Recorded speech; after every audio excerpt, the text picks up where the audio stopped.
Sprite overcomes the entire course of the meta?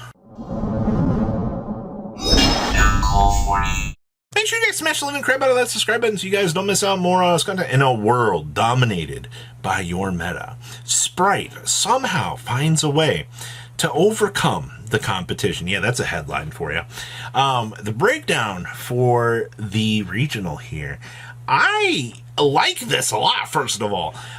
Snake Eyes is, hey, it's got a pretty strong overbearing representation as per usual, but I'm not all that surprised. You have to remember, when you have a best deck presented in the room, going into a lot of these regionals, that people are going to bring them because, you know, they are consistent. They might not bring the most, you know, thoughtful level of thinking to the game, but it's good enough that players are going to be like, okay, I want to do this. We also had 2 Yubel Fiendsmith. And, you know, once again, Yubel's been that deck, and it's probably the second best deck, third best deck in the room next to Tempai. It's top 3 for sure. But people are going to want to continue to bring this, try to challenge the meta. Now, the most interesting thing to me about this regional was we had 2 Ritual Beast duelists in the top cut. We've seen a lot of Ritual Beast ever since Euros.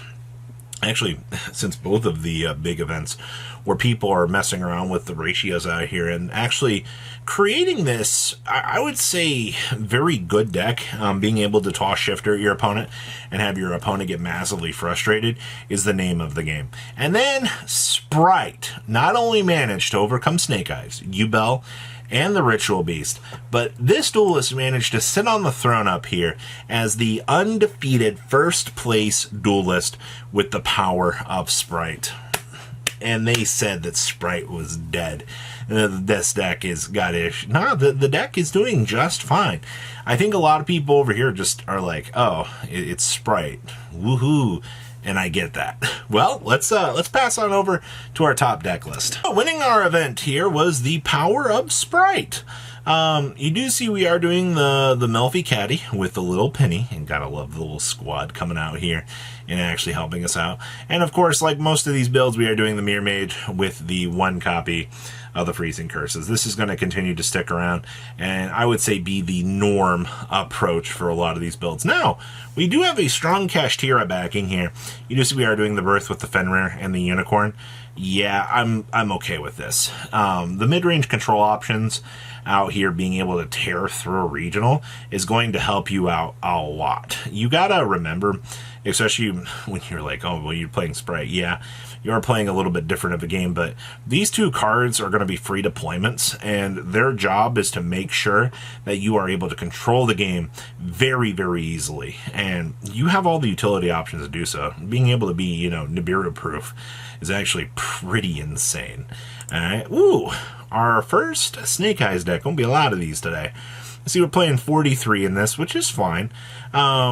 We are also doing, we're back on the Kashtira package. A lot of people kind of were cutting the Kashtira package. I'm not to say, you know, take anything away. Like, Snake Eyes is the superior build. Yeah, it is. You just got to remember, you need a lot of the consistency pieces to go off. And that's why people were kind of cutting this and being like, well, you know, they don't really do anything to kind of promote the M board. Yeah, I mean, I guess. They're another peaceful monster for you to step into to do Fiendsmith combo, but this build's not doing Fiendsmith combo. You know, you're back in a time machine out here. If you can't afford Fiendsmith cards, just play the Kashtira package. You know, you'll be able to achieve moderately similar results as shown here. You know, you were able to get second place. Who needs Fiendsmith cards? You know, it's all just about consistency, I suppose. Huh, I see we are citing some Perulias, and we are doing the Unfun Dracosat combo. Yay! Alright, what else we got cooking? Somebody with Fiendsmith combo knew what they were doing. So, you got a couple of things to take away with this deck. We did see, what was it, out of regional 2 weeks ago, that you can start to cut back on your Fiendsmith engravers. You don't have to play multiple engravers. You can get away with you know, starting to shave down the fat here and just play 2 with Alluri. And then, you know, obviously when we get Lacrimosa, it's going to be a different story. But that comes later. I do see we are doing 2 track in here. So I guess by cutting down an engraver, you just fit in the extra track and kind of achieve, I guess, similar results at the end of this. You know, just one less searcher, but you just need the lurry to stick, and then you can do your thing. The Fucho. Yes, the ultimate turn skip no fun allowed card on those pesky Tenpai duelists. Also happy to see Angel of Blue Tears. This kind of fell off, but cards, seeing it back is good.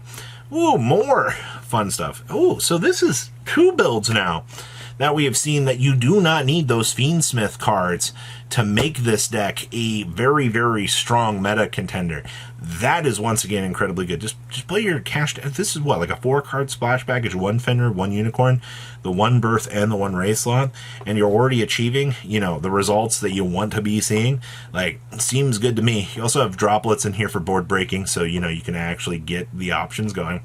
I do see we are citing 2 skill drains. Interesting to see, you know, I guess you wanted to fit in the 1 anti-spell. You're like, well, I can't really dedicate the room to triple skill drain. So there's that. We are also playing the Called by the Grave in here as well. I don't see anything else too wild about this. Once again, you just take out Fiendsmith cards, play Kashtira cards, and you achieve a top 4 metaable deck. Okay, sure. Ooh, we have our first Ritual Beast list here, and yes, there it is. There is our very fun Dimension Shifter being able to punish every generic player in the room. You'll love to see it. I also see that this build is playing the Protoss. I remember our long talk in the very early days about the whole Protoss thing, but this card is broken. All right, you want to play it. I do see that this build is actually playing the Nemesis Corridor in the side deck, so you can actually bring in the Colossus if need be. Before the WCQ, we saw a lot of builds that would playing the Colossus, at least the very early stages with the Corridor in this.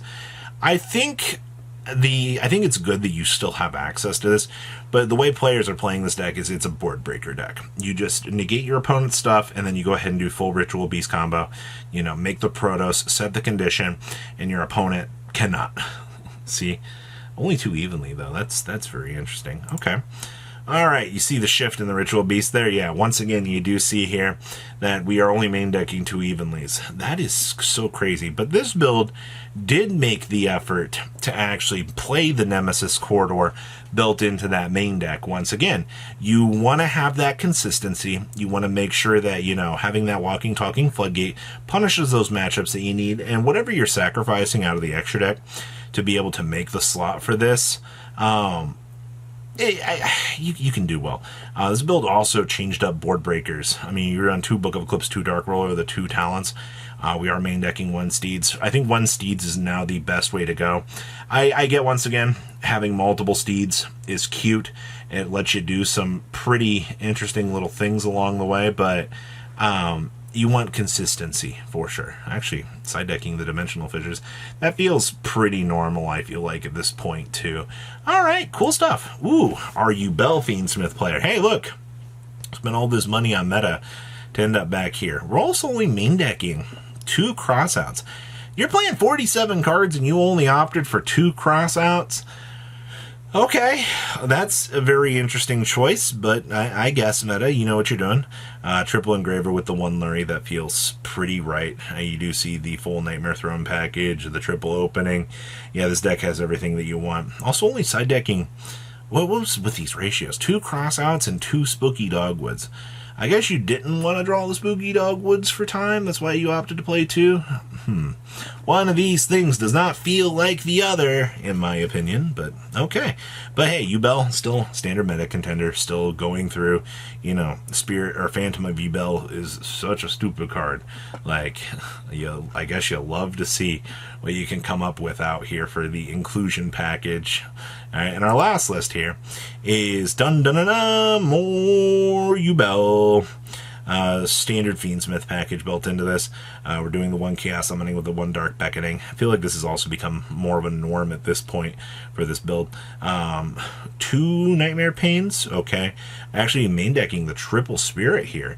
So we are going full steam ahead with the ratios for this. And of course, the Triple Perulia being brought in here. No crossouts for this list. I guess duelists just felt like they didn't actually need to have them. And that's fine, you know. You don't always need the most powerful card cards to kind of keep up with the meta. But there's your breakdown for this event. So please, leave a comment down below. Tell me what you guys think. I'll see your beautiful faces back here in a day, guys. Patrons, thank you.